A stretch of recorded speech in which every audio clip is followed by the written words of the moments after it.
Alright, hi, this is Jemal again. Before we continue with the dissection of our 06 Nissan Xterra off-road rear door, this has the very common, we're finding out, situation where the door lock appears to jam and you can't open the door. So you're faced with a situation where the door is seemingly locked and you can't get at any of the mechanisms. Now, we figured out a little trick to open these, which we'll show here shortly, but now that we're in here, let's show the problem. But first, let's talk a little bit about what we do. We own Cooper Road Mini. We specialize in the classic Mini Coopers. This one here is a 66 Mini Cooper S, kind of a resto mod, a hot rod. It's our friend's 68 Mark II Mini Cooper, that one being a Mark I. And so we've put up a bunch of videos explaining all kinds of tricks and steps and procedures and how to fix and how to do on Mini Coopers. But of course, like any happy Mini Cooper owner, we have to have some other cars because they're not exactly reliable transportation by today's standards. And so we've had a Nissan Xterra here. We bought this new, and only about 70,000 miles. We've had it probably nearly 8 years, so we don't use it all that much. Not a commuter, but it has gone off-road, and we see here the result of some of this dirt and things we're dealing with. Now, if you have compressed air, this is a really good time. We've wiped off this door because it was really dusty, as we saw in the earlier video. But here's a situation where the problem area that we're after, we're going to try to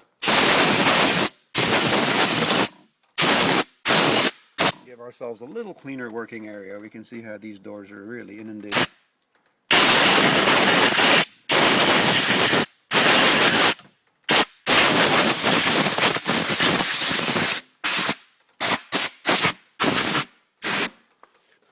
Alright, now, here's the problem area with this issue.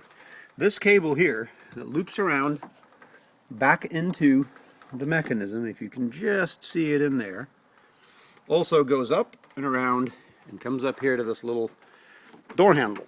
Now, we showed yesterday, if you peek through here with some light, you can see a little latch mechanism that when we operate the door, we can see it's actually retracting now because we covered it with PB lube and bang the door around, and then for convenience, this little connector right here disables the power lock. So now you can buy yourself some time, because if you don't allow the power locks to latch this, and then happen to have somebody pull this, which locks up, seizes up this mechanism, then you can continue to use the door. You won't risk locking yourself out or whatever. The door functions normally, as long as you don't let it lock. Enough to buy yourself a few days to work on it. But now we've got this, we took the panel off, we've kind of cleaned up a lot of dust, and we're going to try to get to this mechanism right here. And what we hope to do, without buying any parts, because I think everything's fine in here, it's just accumulation, dust, moisture, use. These mechanisms just fail to return the way they're supposed to. So we're going to get into here. We've seen what this looks like, but we haven't taken ours apart yet. And I'm going to try to fashion a return spring and show a little trick for fixing these, and hopefully avoid the $100 it takes to buy one, because really the latch is fine. What's happening is we're just not getting enough return, literally right there. That's causing the entire problem with the lock seemingly failing. Locks are fine.